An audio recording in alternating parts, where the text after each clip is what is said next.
Speaker. Sewer William Seal. Mr. Speaker, I'm happy to make a short contribution to this particular bill. And as my colleague Stuart Nash said earlier, there doesn't seem to appear to be any controversy with the bill and the information that there. It is basically straightforward. It is a transfer of all rights, obligations, contractual arrangements from the old board into the new board. It is dissolving the old board under the legislation and removing it from the Register of Charitable Trust. And the third is really repealing the legislation by which gave basis for the old board.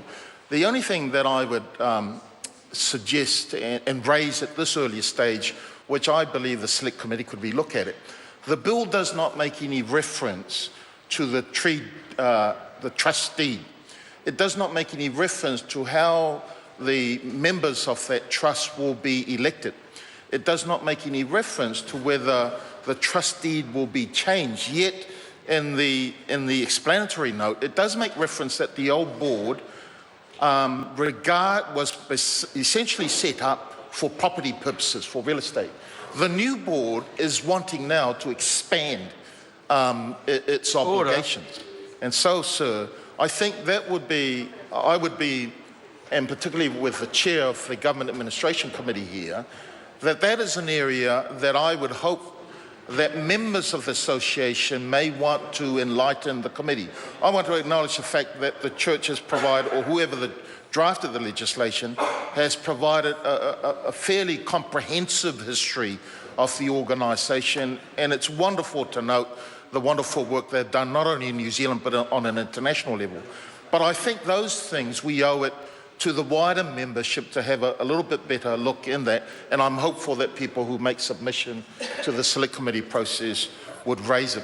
Finally, the final point I'd make, I find it really interesting, Mr. Chairman, Mr. Speaker, that on occasions such as this, we have members of the government benches reveal their Christian background. And I'm hopeful, by revealing it, that they acknowledge the work that church organisations are doing right at this very moment, dealing with the very difficult issues that people length and breadth of New Zealand are doing. And that when they reveal their Christian background or their affiliation, that they take note of the struggles that the church organisations are having to deal with, in particular the housing crisis and a range of other difficult tasks that people are dealing with. Because when they raise those issues, I want to remind them that they have an obligation to minimise the inequality that their policies have caused. Thank you. Dr. Shane Reti.